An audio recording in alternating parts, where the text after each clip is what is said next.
The courtroom had weathered scandals before, high-profile meltdowns and shocking reveals, but nothing, absolutely nothing, could have prepared them for what Malaysia Pargo was about to unleash.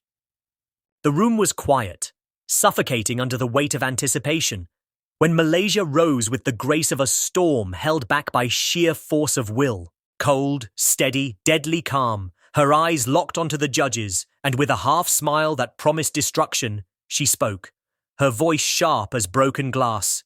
"Your Honor, I have one more truth to unveil. Let's stop playing pretend." The judge, sensing something seismic, simply nodded, and that was the moment everything began to unravel. Malaysia reached into her purse like a gunslinger preparing for a duel and pulled out her phone. "Put it on speaker," the prosecutor said, trying to stay composed. A click, static. Then, the poisonous voice of Doug Christie slithered through the speakers, every syllable soaking the room like acid rain. "Let Jackie think what she wants. She was always a cover. The real game was mine, and I played it in the dark." The words landed like grenades. The air shifted, gasps. Reporters dropped pens. One of the bailiffs clenched his jaw so tight it creaked. But Malaysia wasn't finished. Not by a long shot. She tapped again. Another recording. Doug's voice, whispering to an unknown woman, dark and dripping with deceit. "Once I get Jackie's money in my hands, it's just you and me, babe.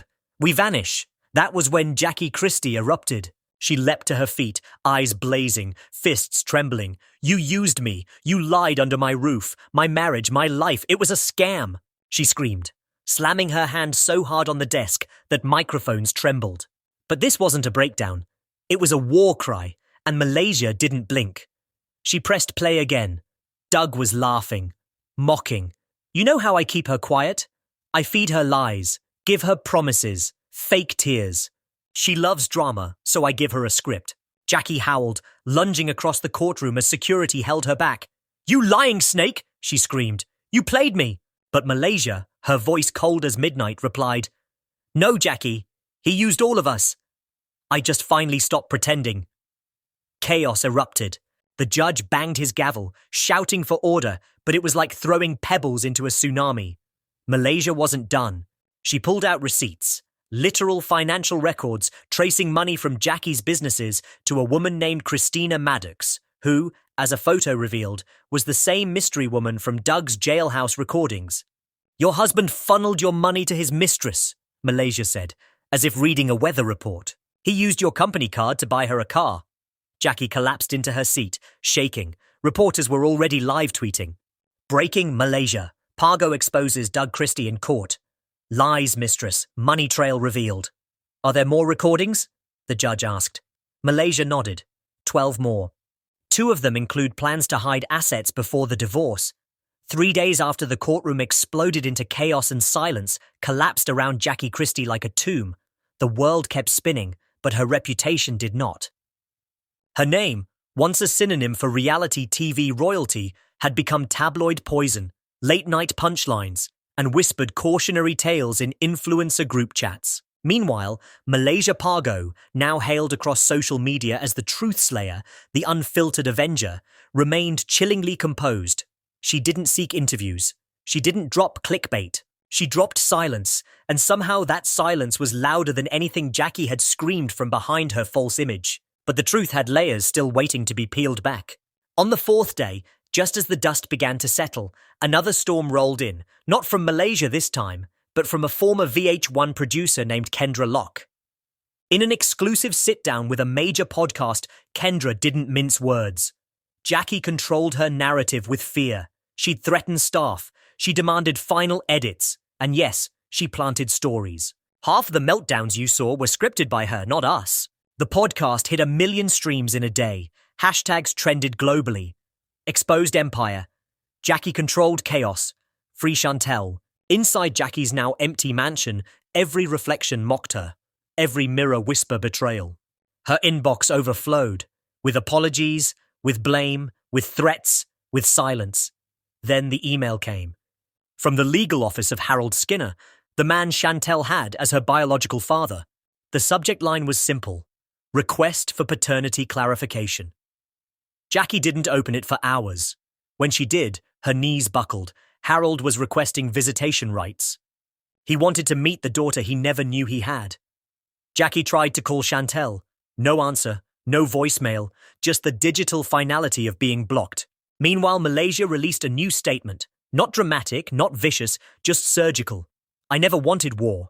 I wanted truth, and sometimes truth costs everything. But lie. But the story didn't end in silence. It simmered. The public couldn't look away, as if transfixed by the wreckage of a dynasty once packaged in glitz and Instagram filters, now reduced to broken glass and courtroom echoes. Jackie Christie, once queen of confessionals and confetti-laced chaos, had become the symbol of truth denied too long. And Malaysia Pargo, she had become legend. While Jackie hid from paparazzi behind blackout curtains and unanswered calls, Malaysia was invited to speak at women's conferences, featured in op-eds titled The Power of Proof, and celebrated across every platform that once only showed her in edited drama. But behind that cool exterior was a woman who had witnessed too much. Betrayal, wrapped in diamonds, lies dressed in designer gowns, pain buried under hashtags. She didn't celebrate Jackie's fall. She mourned the time wasted in shadows. Then came the next ripple. An anonymous tipster leaked a full internal memo from VH1's legal department, revealing that years of footage had been edited not just by producers, but by Jackie herself through private post-production agreements. She paid for re-edits. She paid for silence. She paid to erase scenes that contradicted her narrative. Suddenly, every fan felt duped. Viewers who thought they saw raw truth were staring at illusions funded by a terrified ego. It was no longer reality TV, it was reality rewritten. A new scandal erupted. Former cast members began stepping forward, some praising Malaysia for cracking the silence, others confessing that Jackie had threatened legal action if they ever mentioned her off-camera behavior.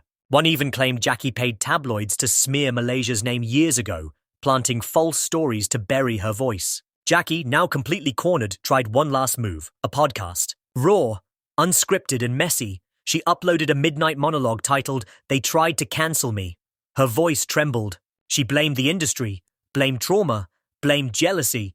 But the public wasn't having it. Comment sections exploded. You weren't cancelled, you were exposed. This isn't healing, it's deflection. Apologize to your daughter. The episode was pulled down within hours. Her attempt at control backfired again. Meanwhile, Malaysia kept moving. She launched a foundation for women recovering from financial abuse. Donations poured in. Survivors emailed her daily. She wasn't just telling her story anymore, she was rewriting the blueprint. And then came a new court filing. Jackie Christie, now going by Shantel Maddox, had submitted legal paperwork to remove all ties to her former identity, stating publicly, I am no longer the product of a brand. I am my own name, my own truth. The internet exploded again. Teen Vogue published her story. Essence called it the boldest breakaway of the decade. Jackie, watching her daughter rise from the ashes of deception, finally broke. Her team released a statement saying she'd be, but even fire leaves ash behind, and from that ash, whispers began to stir. Whispers that Jackie Christie wasn't done, that somewhere behind closed doors and shuttered blinds, she was plotting something, anything to salvage what remained. Because while the world saw a fallen queen, Jackie saw unfinished business.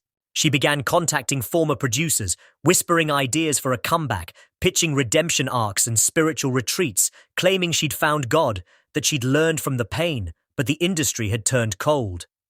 Doors that once opened with a glance now stayed locked. The same executives who had once begged her for explosive scenes now wouldn't even return her calls. Meanwhile, Malaysia Pargo, distant from the noise, began reshaping the culture itself.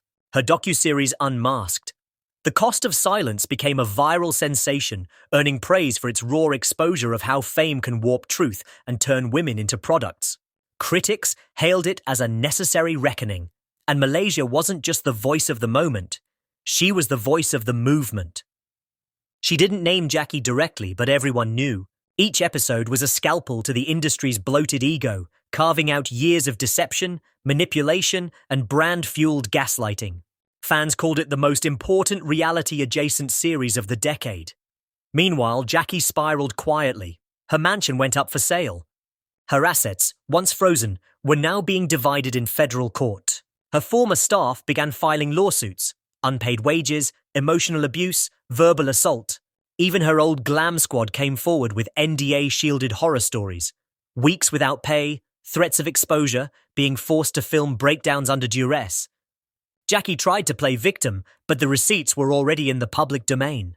Then came the ghost from her past, her estranged sister Monica, who hadn't spoken publicly in years. Monica broke her silence in an emotional live stream that shattered TikTok's algorithm. Jackie always had a problem with stepping away from public life indefinitely, but even